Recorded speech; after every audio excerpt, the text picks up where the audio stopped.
우리 이제 할렐루야 샬롬하고 인사하고 말씀의 은혜를 받도록 합니다. 할렐루야 샬롬합니다. 할렐루야 샬롬 샬롬 샬롬 샬롬 샬롬 샬롬 샬롬. 하나님 사랑합니다. 여러분 주 안에 사랑합니다. 일주일에 한번 하나님께 사랑합니다 하고 고백하는 시간이다 생각하고 정성껏 인사하시기 바랍니다. 아까 우리 세빈 예배에서 뭐라 그랬어요? 하나님이 주신 계명은 딱 두 개죠. 내 하나님을 사랑하라, 그리고 내 이웃을 사랑하라. 이웃 속에는 부모도 들어있고 친구도 들어있고 형제 자매도 들어있습니다. 사랑만 하면 살인하지 말라, 도둑질하지 말라, 간음하지 말라, 내 이웃의 물건을 훔치지 말라, 이 말씀이 다 적용된다라고 아까 제가 말씀드렸죠. 하나님을 사랑하고 이웃의 첫 번째는 누구예요? 부모에게 효도하라, 그리고 형제 자매를 사랑하라, 그리고 내 것들을 사랑하라는 말씀이 포함되어 있다. 오늘 본문 여러분들이 잘 아시는 말씀입니다. 마태복음 12장 38절에서 우리 45절까지 함께 교독했습니다. 그때 서기관과 바리새인 중 몇 사람이 말하되 선생님이 우리에게 뭘 보여달라고 그래요? 표적을 보여달라고 얘기합니다. 우리는 뭔가 보여주면 뭐 하잖아요. 신기해. 그래? 이렇게 생각을 하게 되는 거죠. 이런 것을 바리새인들은 서기관들은 원했는데 예수님은 어떻게 하셨어요? 그것을 거절하시는 부분이 나타나죠.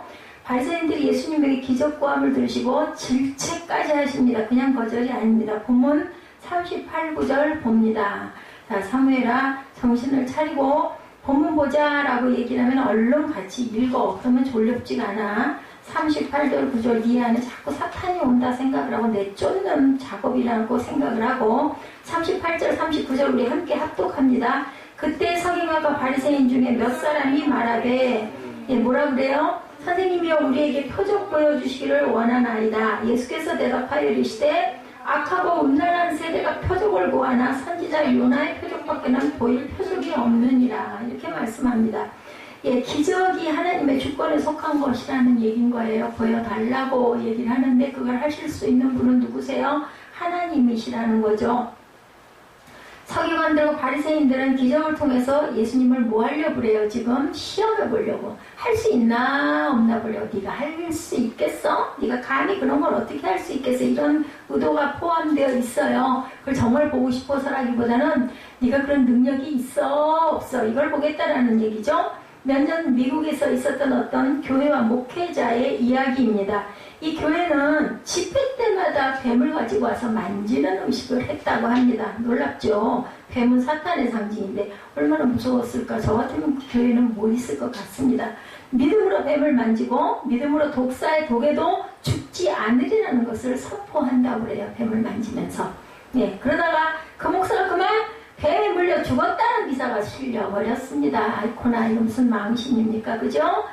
또 어떤 목사님은 기도원에서 내려오며 확신에 차서 이렇게 기도했답니다. 하나님 믿음으로 기도하면 이 산을 들어 저리로 옮기라 하면 옮겨질지어다라고 말씀하셨잖아요. 이 산 좀 들어서 저리 좀 옮겨주세요 라고 계속 삼각산을 한강으로 옮겨달라고 기도했답니다. 그런데 아무리 기도해도 산이 안 옮겨졌겠죠. 하나님께 물었답니다. 하나님 왜 산이 안 움직이는 겁니까? 그러자 하나님께서 다시 거꾸로 너 그 산 옮겨서 뭐 할 건데? 라고 물어보셨답니다. 이들에게 있어서 기적은 믿음이 아니라 표적이라는 거예요. 되나 안 되나? 신기해. 도깨비 방망이처럼 나도 한번 해볼까? 이런 것이지 그것의 깊은 다른 뜻이 아니라는 거죠. 차이가 있어요. 성경에 쓰인 단어와 번역으로 정확하게 구분하는 것이 힘이 든데 중요한 것은 이 단어들이 어떤 의미로 사용되었는지 우리 한번 봅니다. 바리새인들과 서기관들이 요구하는 기적과 예수님이 행하시는 기적의 내용이 다르다는 것을 우리가 알아야 된다. 기적은 예수님을 믿는 믿음으로 일어나는 거예요. 그 기적을 보고 예수님을 믿겠다는 시험이 아니라는 거죠. 나 이거 주면 내가 하고 이거 안 주면 나는 안 할 거야. 이런 것은 소용이 없다라는 얘기입니다. 진정한 기적과 잘못된 기적, 참된 표적과 잘못된 표적으로 구분하는 것이 옳다라는 거죠. 또한 예수님이 행하신 기적에는 이유가 있었어요. 기적이 목적이 아니에요. 그죠? 기적을 통해서 이루고자 하시는 하나님의 뜻이 분명히 그 안에는 있었다는 걸 우리가 알아야 된다. 이것과 대비해서 나타난 표적이라는 단어는 하나님과 관계없이 자신이 원하는 것을 요구했다라는 겁니다. 그래서 표적을 구하는 자들은 계속해서 표적을 구해. 이것도 표적 구해줘서 누가 그랬었죠? 근데 그건 믿음에 근거했던 것 같아요. 누구였었죠? 그 양탄자가 적게 해 주옵소서, 마르게 해 주옵소서, 마른 땅이 적게 해 주옵소서 기도원이 얘기했죠. 만약에 이렇게 되면 제가 하나님이 말씀하신 대로 순종하겠나이다. 그건 믿음의 기초를 둔 거죠. 그죠? 그래서 표적을 구하긴 했습니다. 다른 표적을 구하고 더 기묘한 표적을 또한 구합니다. 계속해서 표적 구하는 사들은 표적이 일어날 때마다 따라다니는 거예요. 그래서 예수님을 따라다닐 많은 뭐가 있었다고 그래요? 성경에 보면 무리들이라고 얘기를 합니다. 많은 무리들. 예, 많은 군중들이 예수님의 무슨 기적, 포도주를 뭘로 변하게 했어요? 물을 포도주로 변하는 것. 이것이 표적이고 기적이었기 때문에 또 오병이어의 기적이 일어났죠. 그걸 보고도 또 놀라워하면서 막 와 하면서 몰려다녔다라는 거죠. 자신들이 원하는 일이 이루어지는 것을 표적이라고 생각했기 때문에 자신들이 수용할 수 없는 것은 표적이라고 생각을 하지 않습니다. 요즘 피터스는 메시지 성경에서 39절을 이렇게 풀어서 해석하고 있습니다.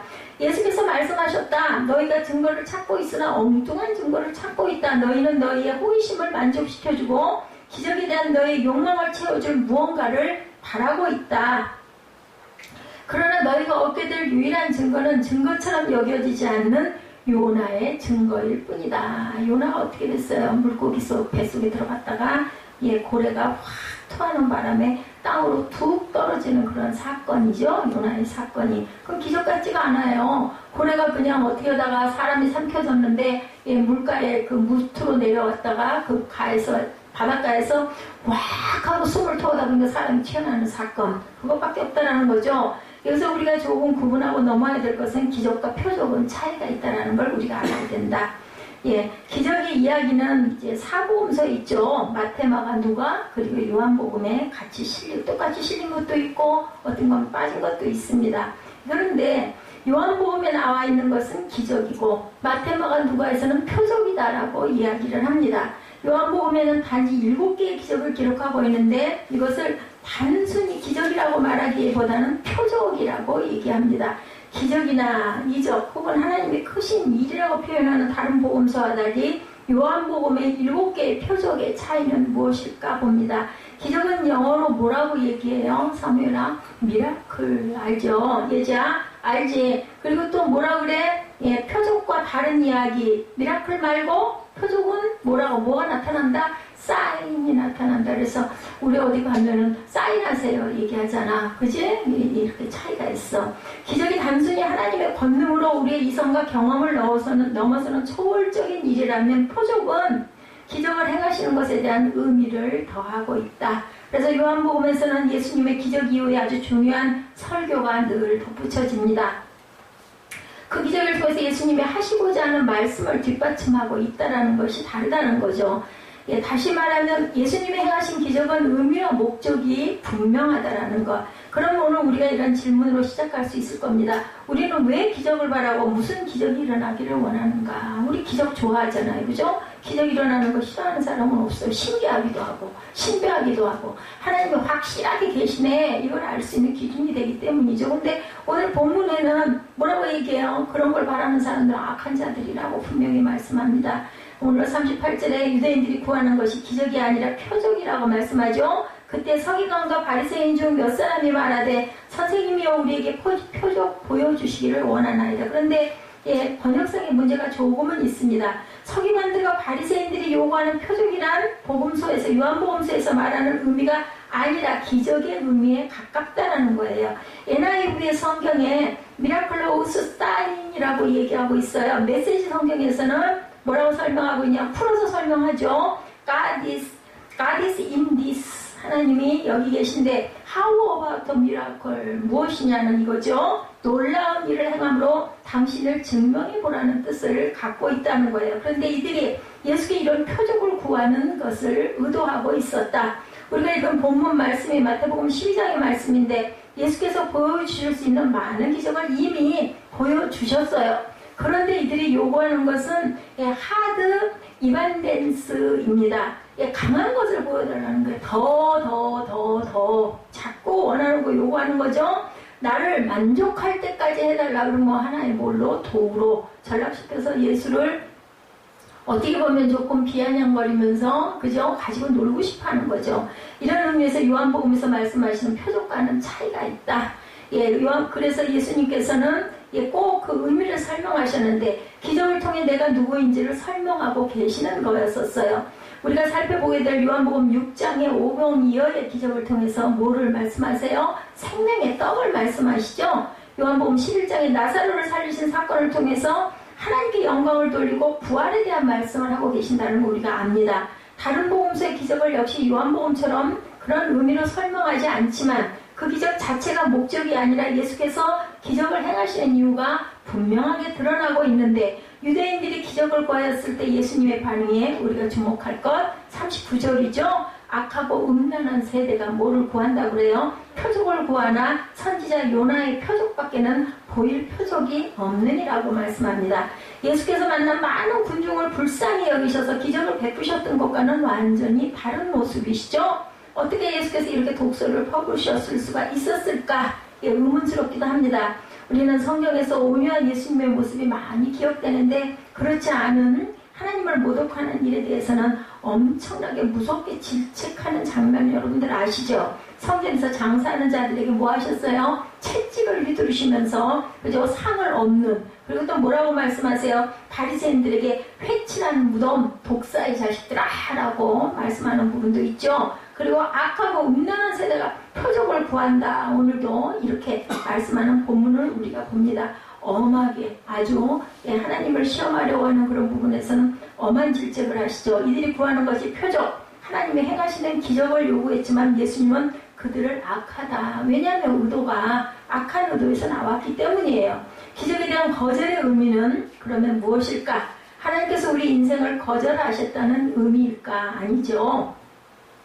하나님을 의지하지 않고 자신들의 욕구를 채우려는 그러한 사람들의 불신앙에 대한 거부를 하고 계신 거예요. 그죠? 시험해 보려고 하는 게 깔려있기 때문에 예수님의 질책이 나오는 39절을 유진 피터슨의 메시지 성경에서 설명합니다. 너희가 증거를 찾고 있으나 엉뚱한 증거를 찾고 있다. 너희는 너희의 호기심을 만족시켜주고 기적에 대한 너희의 욕망을 채워줄 무언가를 바란다. 그리고 아까 뭐라 그랬어요? 강하게 더 이걸 원한다라는 거죠. 예, 자신들만이 원하는 것을 보여달라고 내가 채우고 싶다고 자기의 욕구를 채워달라는 거죠.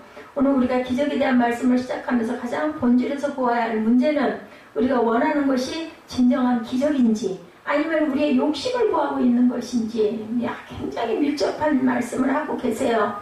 예, 우리가 기도할 때도 마찬가지죠. 그래서 이런 질문을 우리가 합니다. 왜 우리는 하나님께서 우리의 요구를 다 들어주셔야 한다고만 생각할까? 그죠? 우리가 원하는 것을 해주면 좋으신 하나님이고 내가 원하는 것에 응답이 없거나 아니면 거절을 하시면 그러면 아주 그저 원망과 불평 불만을 해요. 또 마치 모처럼 출애굽한 백성들처럼 그렇습니다. 근데 하나님의 본질의 뜻이 뭐였어요? 여러분들 출애굽기 엑사이트라고 하죠. 제가 출애굽기를 끝내는 마지막 장에서 느낀 거예요. 내보냈구나. 악에서 내보내고 노예에서 내보내고 사방에서 내보내고 사막에서 가나안으로 인도하셨구나. 우리의 인생이구나. 저는 그걸 깨달았습니다. 참 귀해요. 출애굽기가 좀 어떻게 보면 굉장히 지루하고 무슨 만드는 것에 대한 규빗 그 규격 같은 거 이런 것들 저도 치순 이런 걸 알 수가 없는 그런 얘기들이 계속 반복되고 가는데 결론은 뭐냐면 하나님은 우리를 내보내시기 원한다. 사망에서 생명으로 그죠? 들어가게 하는 문이에요. 문, 엑사이트. 나가면 어디에서 나가면 사망에서 나가면 그리고 사망에서 나가면 내가 너에게 가나안의 귀한 땅을 주시겠다라는 약속을 뭘로? 사랑으로. 오늘 우리 새벽 예배가 사랑이신 하나님에 대한 말씀이었죠. 긍휼이신 하나님이셨죠. 우리는 모두 다 자격이 없어요. 우리 자녀들이 정말 실망을 절망을 많이 시키잖아요. 진짜 제3자 입장에서 그만 갖다 내다 버리지 그걸 뭘 길러 이런 말이 나올 것 같은 우리 모습이 하나님이 보시기에는 기가 막힌 모습입니다.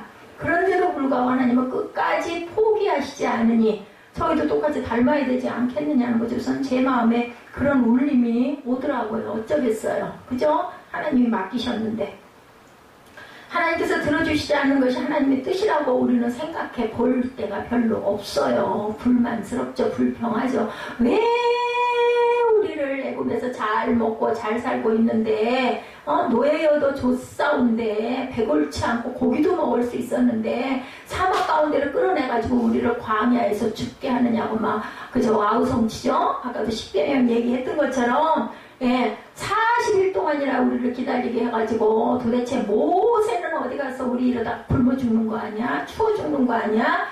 떠 죽는 거 아니야? 하고는 우리 금송아지를 만들어서 거기다가 제사를 드리자고 해가지고 결국은 금송아지를 만드는 바람에 하나님께서 만들어주신 십계명 두 돌판을 모세가 작사를 내버리고 다시 40일을 시내산에 올라가는 사건이 창세기에 나타났다라고 제가 아까 말씀을 드렸습니다. 사람들은 그냥 두 돌판을 받아가지고 모세가 내려와서 그것이 십계명이야는 아는데 그렇게 내 깨뜨려 치고서 저는 그 부분 읽으면서 무슨 tum칫하고 무서웠어요.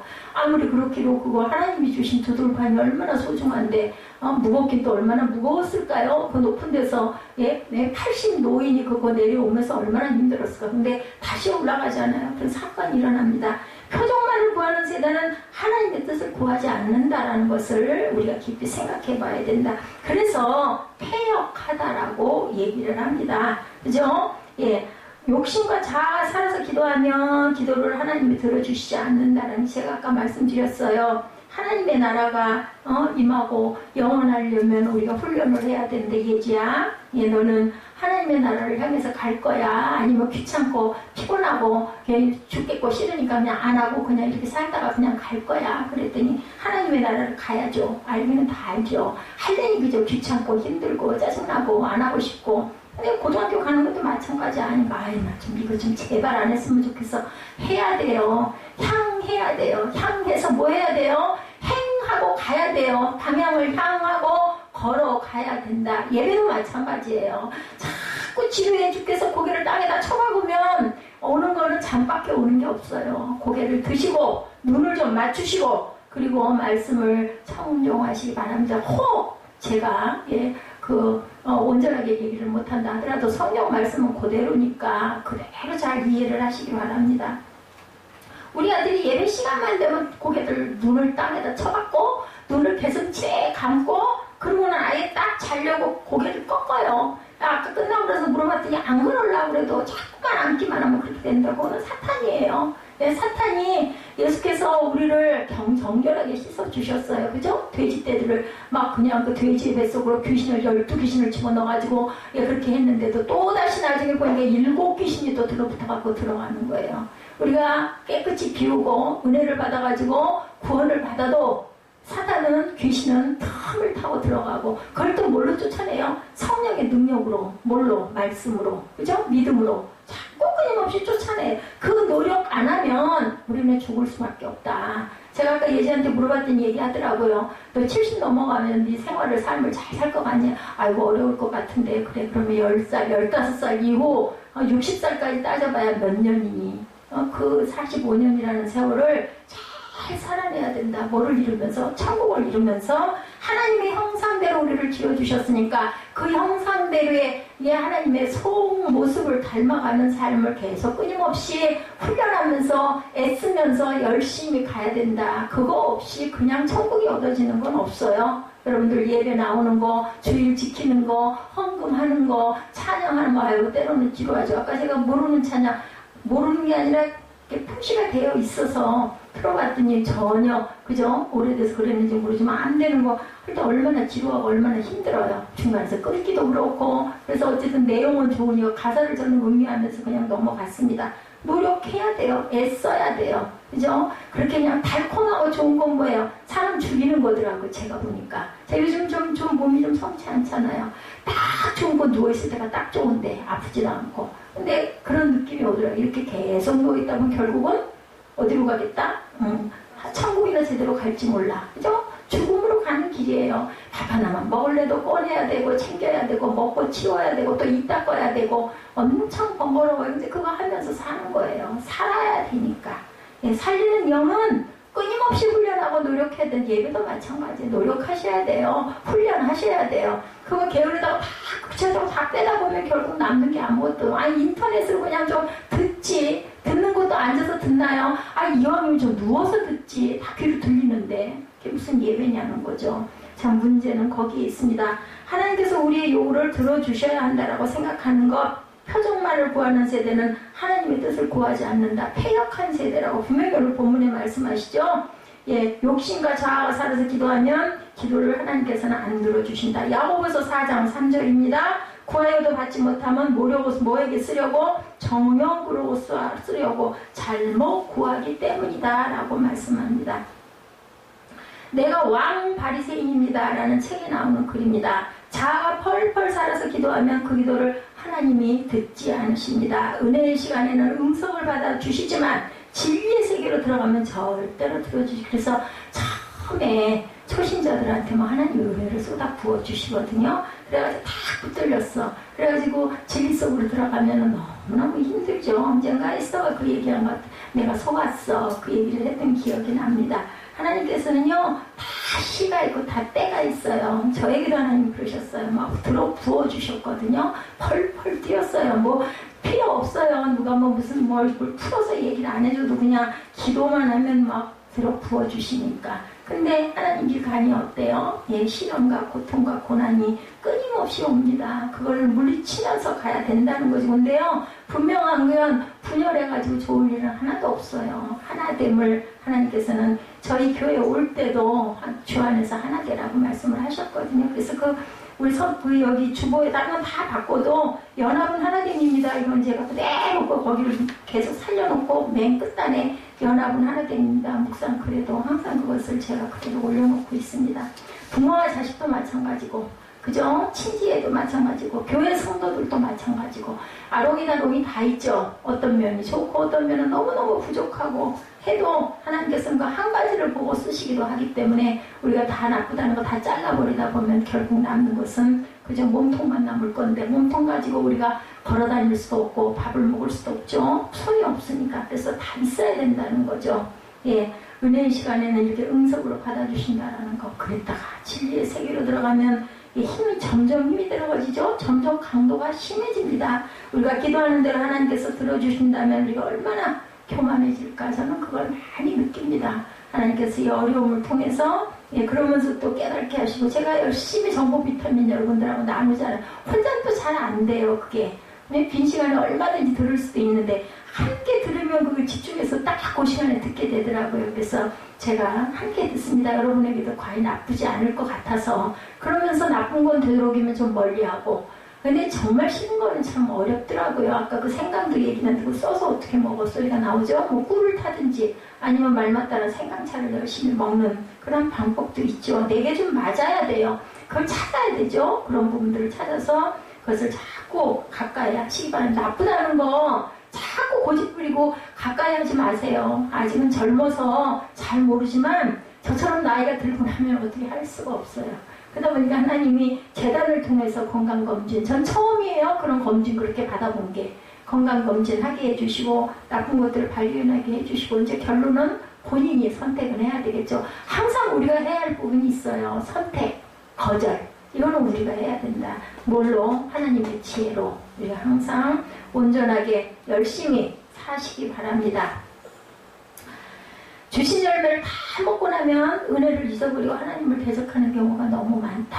은혜 받았는데 왜 그래? 그죠? 그런 얘기 많이 하죠? 근데 한 번 은혜 받았다고 영원히 은혜 받은 거 아니에요. 자꾸 은혜 받아야 돼요. 자꾸 배고파 해야 돼요. 자꾸 밥 달라고 해야 돼요. 그게 뭘까요? 기도죠? 말씀이죠? 찬양입니다. 내가 좋아하는 게 뭔지, 말씀 묵상이 좋은지, 찬양이 좋은지, 아니면 그냥 조용히 기도하는 게 너무 좋은지, 그 중에 하나를 딱 선택을 하셔가지고 마음이 컬컬할 때, 그죠? 예배를 뭐 일주일 내내 못 드리시잖아요. 여러분들 일주일에 한 번 오시는 분도 계시고 주중 예배를 드시는 분도 계신데, 그럴 때는 내가 좋아하는 걸 그 중에 하나를 선택을 하세요. 뭐 5분 묵상도 좋고, 그죠? 어떤 성경을 쭉 봐가시면서 어느 구절을 이렇게 열심히 조금씩 봐가시는 것도 괜찮고, 찬양을 좀 틀어놓고 내가 좋은 찬양을 가사로라도 음미를 하시면서 마음으로라도 따라하시고 입술로 고백하시는 것도 좋고, 그래서 하나님께 항상 가까이 가시기 바랍니다.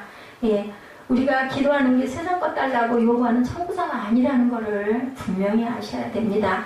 그죠? 예, 주님은 우리에게 주시는 그 모든 것들 뭐예요? 주님이 주시는 사은품에 불과하다는 것을 우리가 알아야 된다. 한낱 부스러기 같은 사은품을 탐낼 게 아니라 주님이 내게 오시기를 구해야 된다는 거예요. 주시는 표적을 구할 게 아니라 왜 이런 걸 주셨나를 생각할 줄 알아야 돼. 그 차이예요. 그게 바로 주님을 위해. 그저 아이들 있잖아요. 그런 이유 제가 얘기했죠. 사탕 봉다리 갖고 있는데 애기가 양손에 들고 있다가 아빠가 하나 달랬는데 하나 넝큼 줘요. 두 번째 달에 두 번 냉큼 줘. 이제 세 번째 또 달라고 그러면 애가 어떻게 해요? 엄치고 도망가려고 그러죠. 근데 애는 뭘 몰라요? 사탕 봉다리를 사준 건 아빠라는 걸 모른다라는 거예요. 여러분들 깊이 생각하시기 바랍니다. 원천이 어디 있는지, 내가 어떻게 살고 있는지 저는 매일매일 감사할 수밖에 없더라고요. 살아있을 수 없는 저를 살게 해주시고 그 생활하게 해주시고 깨닫게 하시고 알게 하시는 거. 제가 이렇게 몸이 많이 불편하지 않고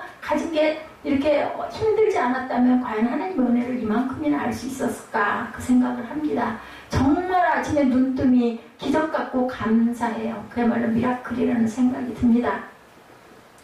요나의 표적밖에 보여줄 수가 없다. 이거 도대체 무슨 뜻일까요? 오늘 본문 말씀에 보니 기적의 한계성에 대한 걸 말씀하고 계세요. 우리가 구해야 하는 것이 무엇인지를 바로 알아야 된다는 거죠. 더러운 귀신이 사람에게서 나가는 것은 분명히 기적이에요. 기적. 그죠? 근데 예수님의 이름으로 나간 그 귀신이 잠시 나가 헤매다가 아까 말씀드렸죠. 다시 찾아와요. 43절에서 우리 45절 볼까요? 더러운 귀신이 사람에게서 나갔을 때 물 없는 곳으로 다니며 쉬기를 구하되 쉴 곳을 얻지 못하고 44절에 이에 이르되 내가 나온 내 집으로 돌아가리라 하고 와보니 그 집이 비워 청소되고 수리되었거늘 이에 가서 저보다 더 악한 귀신 7을 데리고 들어가서 거하니 그 사람의 나중 형편이 전보다 더 심하게 되느니라. 이 악한 세대가 또한 이렇게 되리라. 다 청소해놨어. 깨끗이 청소했는데 귀신도 쫓겨나갔어. 근데도 갈 바를 모르고 태매고 돌다가 다시 거기 와서 들러가는 거죠. 그래서 우리는 뭐를 보이지 말아야 돼. 사탄에게 그죠? 허점을 보이지 말고 허점이 보여졌다면 와가지고 서식을 하죠. 암세포도 마찬가지예요. 제가 그래서 그 얘기를 했다니까요. 기쁘고 감사한 마음을 계속 품자. 우리가 억울하고 분하고 원통하고 정말 죽이고 싶고 이갈리고 이런 마음들을 계속 품고 풀어내지 못하고 쌓고 가면 암의 근원이 된다. 저는 그렇게 생각을 합니다. 그래서 예수 믿고 하나님을 사랑하고 이웃을 사랑하는 마음을 계속 품고 가면 최소한 우리가 암에 걸릴 확률은 거의 없다라고 저는 생각을 합니다. 그래서 항상 우리가 그 사람이 낮은 형편이 전보다 더 심하게 되지 말아야 되겠죠. 자신만 그 집으로 들어가는 게 아니라 더 악한 7 귀신을 끌고 들어가니까 얼마나 악하고 더럽습니다. 더럽습니까? 기적이 놀라운 일이긴 한데 그 기적으로 끝나면 상황이 더 악화된다는 걸 우리가 알아야 된다. 귀신이 나간 10년 가운데 주님이 계시지 않으면 다시 귀신이 찾아온다는 거예요. 그래서 우리 마음 안에 누구를 늘 모시고 성령을 모시고 성령님 오시옵소서, 성령님 의지합니다. 성령님 함께하옵소서. 우리가 항상 입술로 고백해야 된다. 표적을 구하는 세대에 대해서 주님이 탄식하시는 이유는 표적을 구한 사람은 결국 또 다른 표적, 더 강한 표적, 더 큰 거, 더 큰 거. 이제 조금 이런 거에는 아무런 그냥 반응이 없는 거예요. 그냥 뭐라 그래요? 거기에 그냥 완전히 마비가 된다고 하죠. 우리가 아편을 하는 사람들 얘기 들어보면 몰핀도 조금 맞고 조금 더 강해지고 점점 강해지고 나중에는 안 듣는다고 그러죠.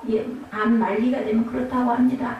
생명이 없는 표적은 우리의 삶을 피폐하게 만들어준다라는 것. 기적은 하나님께서 우리에게 베풀어 주시는 은혜인 것은 분명한데 진리는 아니라는 거예요.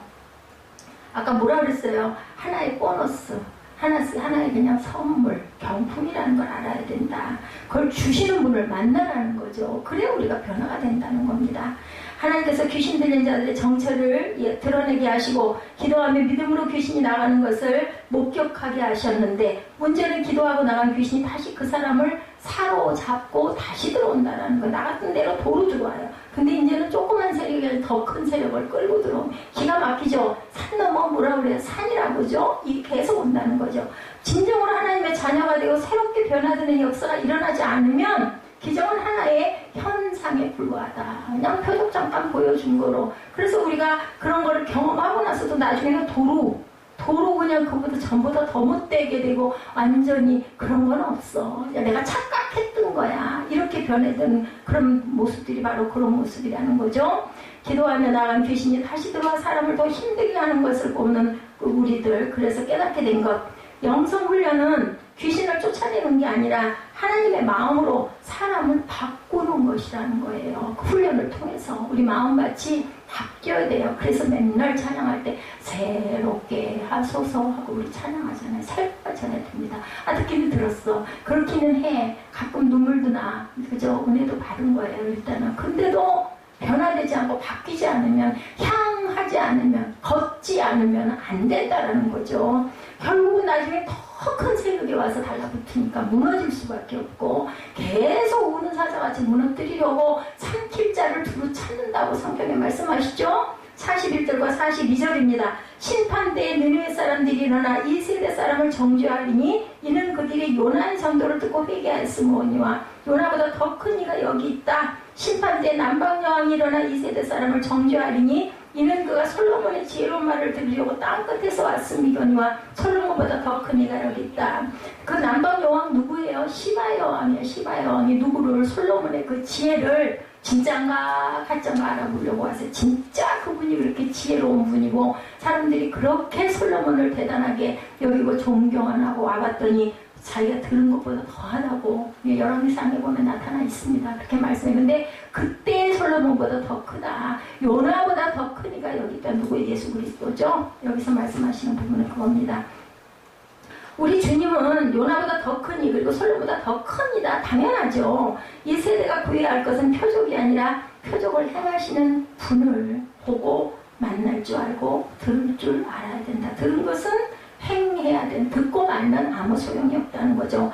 표적보다 큰 일을 바라보게 될 때 우리는 표적만을 구하는 게 아니라 표적을 구할 때 일하시는 주님을 만나게 된다라는 것. 주님을 만나면 어떻게 되든가요? 우물가의 여인이 물동이 버려두고 그죠? 격리돼서 숨어서 소리도 안 내고 사람들 없는 시간에 그 떼약볕에 물동이 머리 이고 뚫어나왔던 그 여인이 물동이 집어버리고 동네로 예수가 여기 나타나셨다 소리 전하는 자가 되죠. 그죠? 이렇게 변화가 된다는 거죠. 주님을 바라보시기 바랍니다. 우리가 표적을 구하는 것은 우리의 삶의 가시로 여기는 것을 제하여 달라는 건데 그 가시가 너무 아프고 힘들잖아요. 그죠? 저도 그렇습니다. 그런데 어느 순간 가시가 우리 삶의 은혜로 다가오기도 한다. 그것을 통해서 하나님의 위로를 느끼게 되죠. 그것을 통해서 하나님께서 피할 길을 그래도 주시는구나라는 것을 깨닫게 됩니다. 우리가 그렇기 때문에 우리 생명이 귀하다는 것을 알게 되고 우리가 뭐 정보 비타민도 보고 좋다는 음식도 나쁘다는 음식도 피하고 좋은 거 자꾸 가까이 한다 하더라도 제가 말씀드리죠. 다 했어. 다 조심했어. 그러다가 교통사고 다 나면 어떻게 해요? 방법 없어요. 그 건강 지키고 그 깨끗하게 그 단정하게 그죠? 아주 그냥 미를 그냥 아름답게 닦던 모습 다 어디로 가버리고 만다라는 거죠. 우리가 할 수 있는 부분까지는 열심히 해야 된다. 나머지 부분은 맡기는 삶을 살아야 된다. 그 가시로 인해 우리의 모습을 보게 되고 그 가시로 인해서 겸손을 당연히 배우게 됩니다. 만일 가시가 제하였었다면 뻣뻣하게 고개를 들었을 내 교만이 숙여진다라는 거죠. 오히려 그 가시로 인해 주님을 내 삶에서 고백하게 되더라고요. 이것이 참다운 기적이다라는 겁니다. 이것을 알아야 된다는 것. 그래서 우리가 공부할 때, 고난받을 때, 기도할 때 하나님을 만나면 우리의 삶이 바뀌죠. 세상에 있으나 하늘에 가나 똑같은데 뭐가 달라져요? 마음의 평강이 임한다라는 것. 그건 뭐로 줄 수 없는, 세상이 줄 수 없는 그저 귀한 하나님의 선물이라는 것. 그 기적을 통해 드러나는 주님의 모습을 우리가 바라볼 줄 알아야 된다.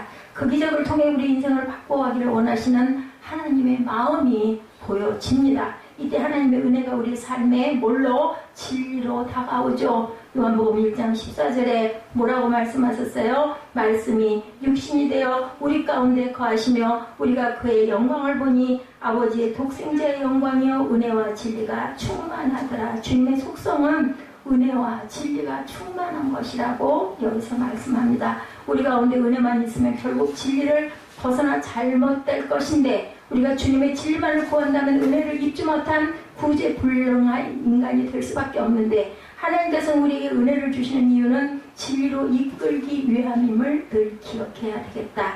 우리가 늘 이야기하면서 이단이라는 곳에서 행해지는 기적을 우리가 가끔 듣습니다. 비인격적인 일이 굉장히 많이 일어나고 있죠. 기적이 일어나는데 하나님의 나타나고 영광을 받으시는 게 아니라 인간의 욕망을 채우는 뭐가 오가요? 물질이 오갑니다. 그곳에는 또 돈도 많기도 해. 이단들을 보면 그 기적을 행하신 하나님께 감사하는 것이 아니라 단체에 돈을 가져오라고 요구하고 또 그걸 들고 가요. 거역 적지도 않은 큰 돈들을. 그래서 그런 이단 단체는 엄청나게 돈이 많아요. 뭔가 보니까 뭐 있어요. 그런 일들이 진짜 일어난다고요. 보면 저도 그런 거를 몇 번 봤어요. 그런데 나도 모르게 벌떡 누가 자꾸 오라고 해서 갔다가 그 이상한 형태를 보고 오면 저는 걸음만 날 살려라 그러고 도망을 나온 기억이 있습니다. 기도했습니다.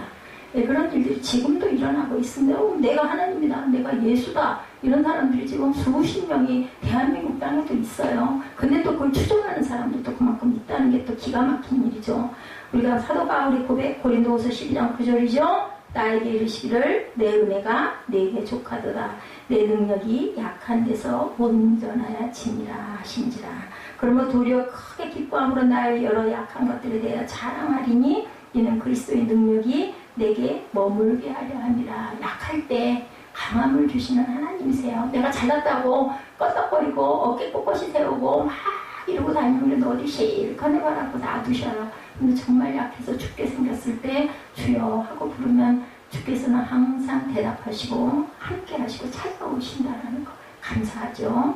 진정한 능력이 무엇인지를 우리가 알게 됩니다. 하나님의 은혜가 내 속에 속함을 인정하는 순간 진리가 찾아오죠. 또 다른 은혜를 구하는 게 아니라 그분의 임재가 나를 붙들어주고 있음을 고백하게 됩니다. 그분의 임재를 구하는 마음이 나의 약함에 있다는 것을 깨닫게 됩니다. 그죠? 내가 약할 때 누구에게 도와달라고 하잖아요. 내가 강하고 내가 다 싱싱 잘할 수 있으면 도와달라고 안 해요. 그리고 뭐 아쉬운 게 있어서 목사님한테 뭐 가서 뭐 이렇게 인사하고 안 한다라는 얘기인 거지. 근데 내가 약해져서 어찌할 수가 없을 때는 사람에게 의지하다가 사람도 다 떨어져 나가요. 내가 점점 약해지면. 그러면 구할 곳은 어디밖에 쳐다볼 데가 없어요. 하늘밖에 쳐다볼 데가 없어요. 그러나 정말 약해졌구나. 정말 나는 하잘 것 없는 존재구나. 이거를 느끼게 된다는 거죠.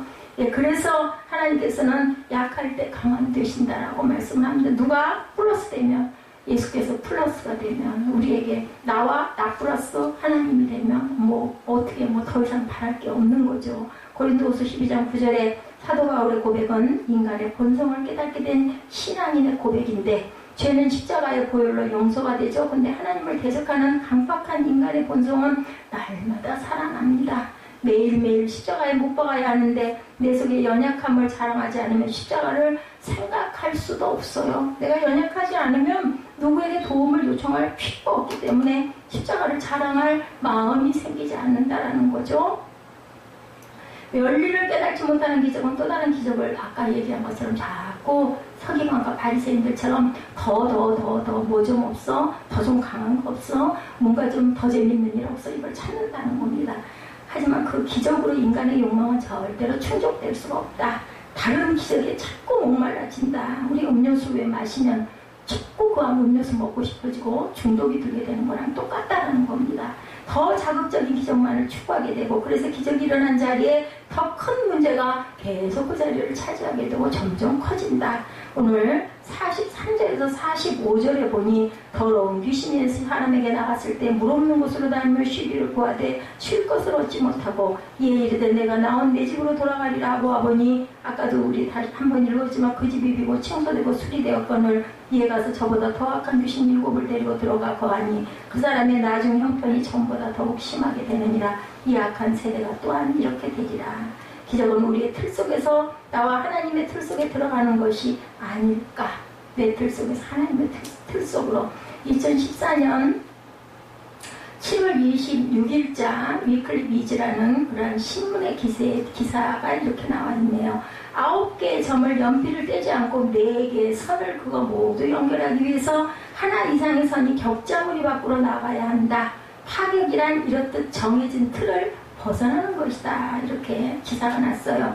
상자 밖에서 생각하라는 말은 9개의 점 퍼즐에서 비롯된 것으로 추측된다. 격자 모양으로 배열된 9개의 점을 연필을 떼지 않고 4개의 선을 그어 모두 연결해야 하는 퍼즐인데, 유일한 해법은 4개의 선 중 적어도 하나를 격자 모양 밖으로 나가게 해 점들을 연결하는 것이다. 여기서 선이 네모난 격자 밖으로 나가야 한다는 의미로 상자 밖으로 나가야 된다. outside the box 이렇게 표기되어 있다고 합니다. 상자 밖으로 나가기 힘든 가장 큰 이유 중 하나는 그것이 두려움을 수반하기 때문이다. 그 사르트르의 닫힌 방에는 지옥에서 같은 방을 쓰는 세 남녀가 등장을 합니다. 이들은 창문도 탈출구도 없는 비좁은 방 안에 갇혀 탈출하기를 기다리죠.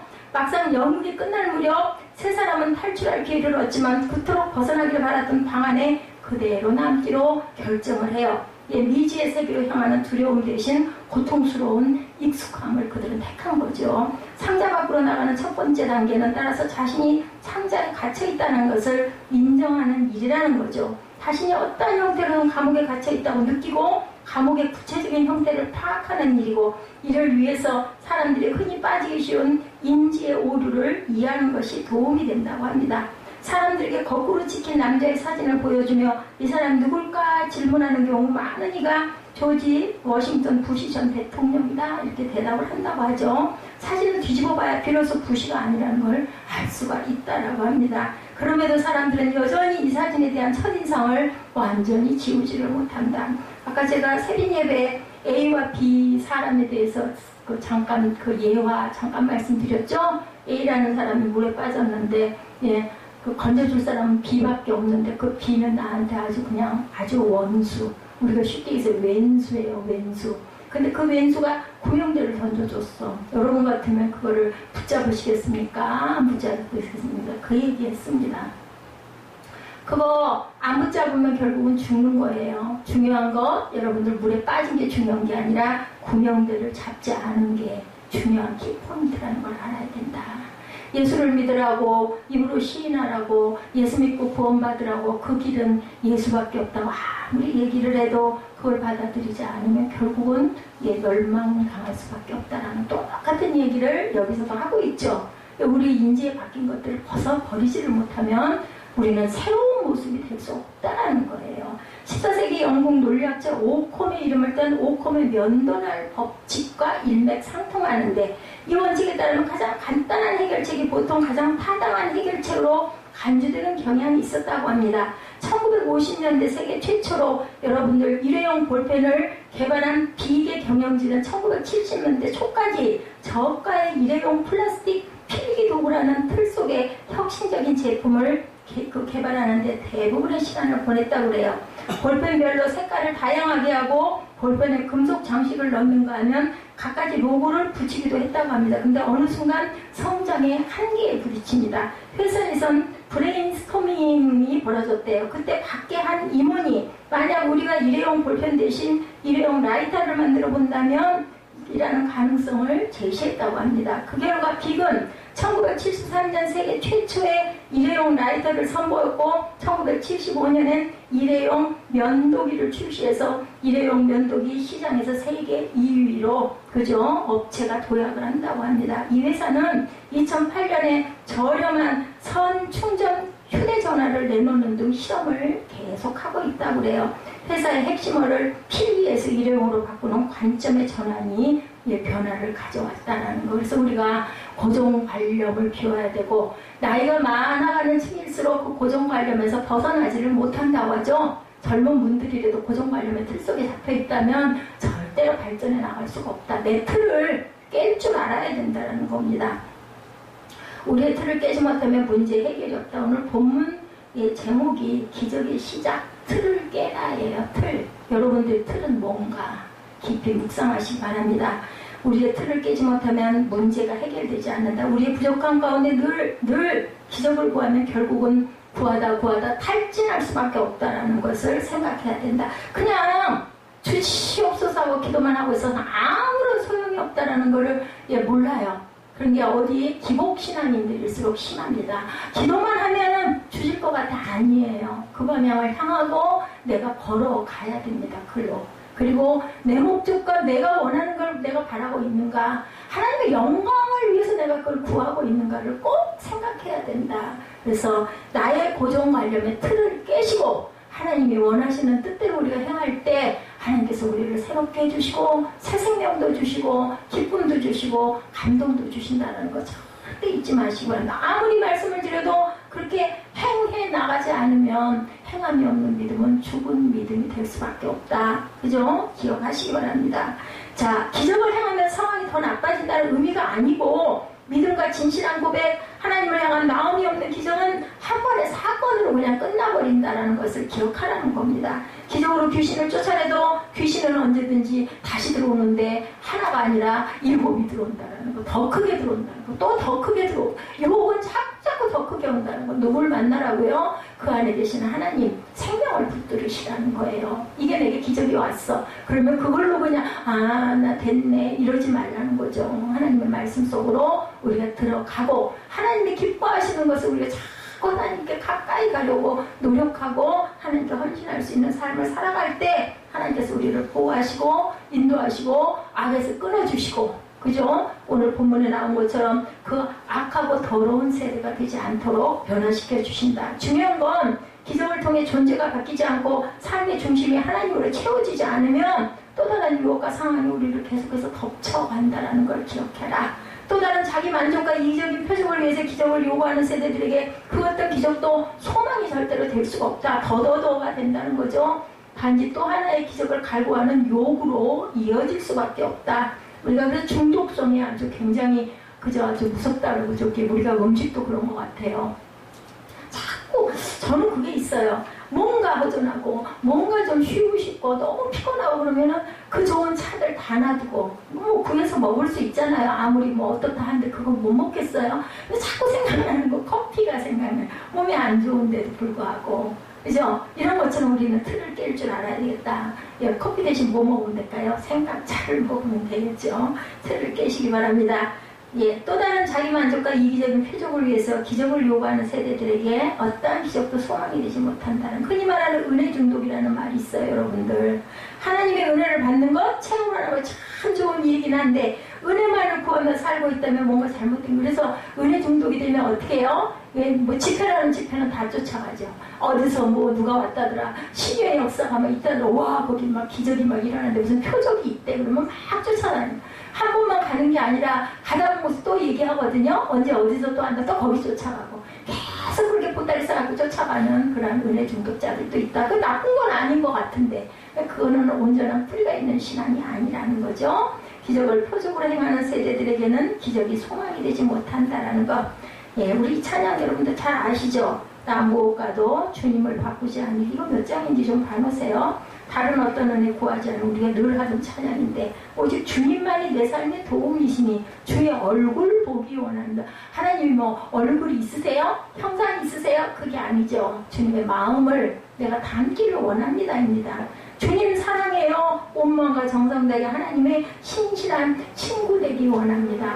노예와 친구의 차이 여러분들 아시죠? 노예는 주인의 계획을 몰라요. 시키는 대로만 해요. 근데 친구는 어때요? 절친. 여러분들이 말한 절친 알잖아요. 친구라고 하면 그 친구가 무슨 생각을 하고 있는지, 어떤 계획을 갖고 있는지, 그게 절친이잖아요. 다르다는 거죠. 그래서 온 마음과 정성 다해 하나님의 신실한 친구 되기 원합니다. 진정한 기적을 바라는 마음은 기적을 행하신 주님으로 인해 감격한 마음, 그래서 주님과 어떤 것도 바꾸지 않겠다라는 믿음의 고백이라는 거. 주님을 뜨겁게 사랑하기 때문에 우리의 삶이 바뀐 기도의 제목이 있어야 된다는 겁니다. 우리의 기도는 마음의 욕망을 버리고 순종하겠다는 것이어야 되고, 참 많이 듣는 기도의 요청, 내 아들을 위해서 기도해 주세요. 내 딸 위해서 기도해 주세요. 이런 얘기 많이 하죠. 내 남편 위해서 기도해 주세요. 이런 얘기 많이 합니다. 그렇지만 이 땅의 자녀들을 위해 기도하는 마음이 있을 때 그 기도가 아름답고, 남을 위해서, 그죠? 그 나라와 의를 위해 기도할 때 하나님께서는 내 필요를 아시기 때문에 채워주신다라는 거. 교회도 마찬가지예요. 우리 교회에 위해서 기도합시다 라고 말하면서 뜨겁게 통성 기도할 때 이 땅에 필요를 가지고 있는 교회들이 먼저 생각나야 돼요. 그래서 교회들을 위해서 기도할 때 하나님께서는 우리 교회를 바라보신다라는 거. 그래서 우리가 때로는 의례적일 수 있을 것도 같고 여러분들 때로는 지루하기도 하시기도 하겠지만 꼭 필요한 게 중보 기도라는 것 여러분들 기억하시기 바랍니다. 우리 속의 욕망은 더러운 귀신처럼 끈질기게 우리를 찾아옵니다. 누구에게나 우리가 구하는 표적들로 인해서 우리가 하나님께서 멀어지고 타락하게 된다면 정말 무서운 일이라는 것. 이제 우리가 기적을 구하는 틀을 바꾸어 봐야 되겠죠. 그죠? 그리고 우리가 성숙한 기도로 나아가고 하나님을 시험하지 않는 기적을 구하는 사람이 된다는 것은 이런 물음을 물어야 할 때다. 제가 이것을 구하는 것이 맞습니까? 하나님의 마음을 기쁘게 하는 것일까요? 이런 기도를, 이러한 질문을 할 줄 아는 저와 여러분 되시기 바랍니다. 우리를 위해 탄식하시는 성령님의 마음이 그럴 때 보여집니다. 그 성령님은 무엇이라고요? 진리의 영이시기 때문이다. 예수님은 기적을 행하시는 분이죠. 중요한 것은 그 기적을 행하시는 분이 어떤 분이신지를 우리가 알아야 된다. 그 기적을 통해서 그분을 볼 수 있도록 무엇보다 우리 삶에 주님이 보이는 기적을 체험할 수 있는 저와 여러분이 되시기를 주님의 이름으로 축복합니다.